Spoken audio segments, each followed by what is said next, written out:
Some technologies look dramatic until you see what they had to move, reroute, or redesign to work. These 8 stories show how infrastructure in digital systems quietly forced bigger changes than anyone expected. A train line in Singapore made the river move first. The Singapore River had to clear space for the downtown line. The problem was simple: this city was already full. Streets, buildings, and the river corridor left very little room for underground rail.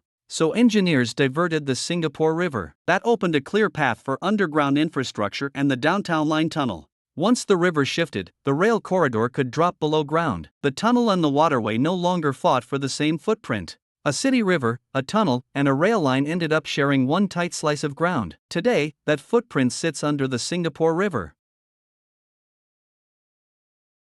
One power station supplied more than half of Albania's electricity. That sounds impossible until you see the river behind it. The station was Zubaidah, a hydroelectric power station in Albania. Hydroelectric generation means using flowing water to make electricity. Albania relied heavily on large-scale hydropower then, so one major river-based plant could dominate the grid. Zubaidah turned constant water flow into steady power. Soon after completion, its output became nationally important. More than half of the country's electricity was coming through that single station. So a dam, a river, and a power station became part of everyday light in homes and factories. The grid carried that water made electricity into switches, bulbs, and machines.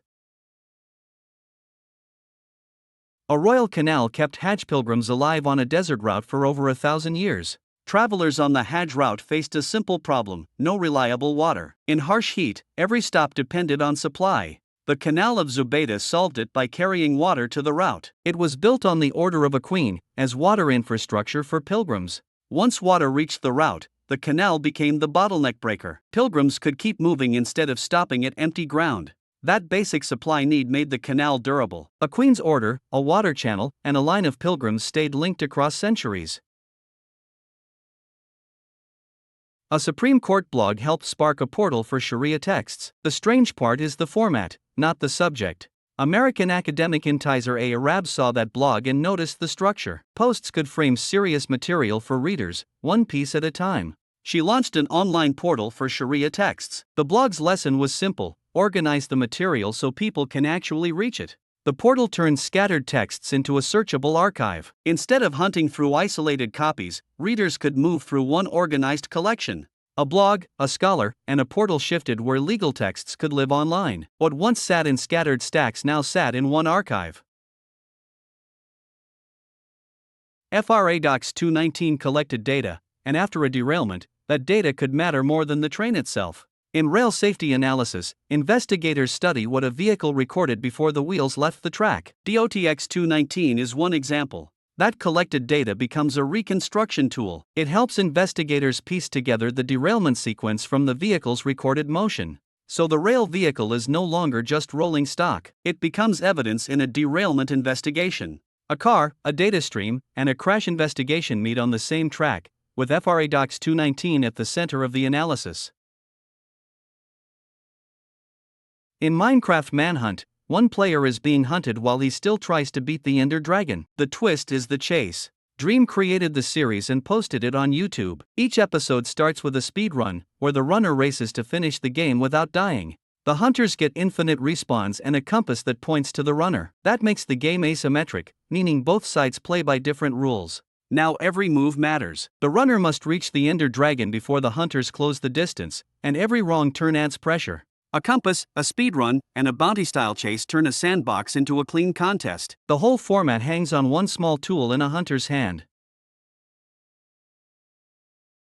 A virtual YouTuber became the public face of Japan's satellite navigation system. That sounds backwards until you see the job. Clear Yuzui is a Japanese virtual YouTuber. The same persona already comments on rocket launches and promotes space programs. So the ambassador role is communication, not engineering. It uses attention, explanation, and outreach to make the system easier to notice. That matters because navigation systems work best when people trust them and understand what they do. A familiar face can turn an invisible signal into something concrete. Clear Yuzui already stands near rockets, space programs, and the people who follow them. The ambassador title simply puts that voice beside the satellite navigation system. Some players pirated Stardew Valley, then decided it was worth paying for. That is a strange reaction to an illegal copy. Stardew Valley launched in 2016 as a farm life simulation by Eric Barone. You inherit a worn-out farm and start with almost nothing. The loop is simple but deep: clear land, plant seasonal crops, raise animals, fish, mine, and build relationships in town. That mix turns a copied game into a long test drive. Because the systems kept feeding each other, the game felt personal instead of disposable. Some unpaid players finished a session and wanted a legal copy. Later updates added multiplayer, letting people share the farm online. What started as a pirated copy could end with a purchase and a shared save file. The real pattern here: practical systems create long shadows. If you want more stories where a technical choice had unexpected consequences, subscribe and tell us which one surprised you most.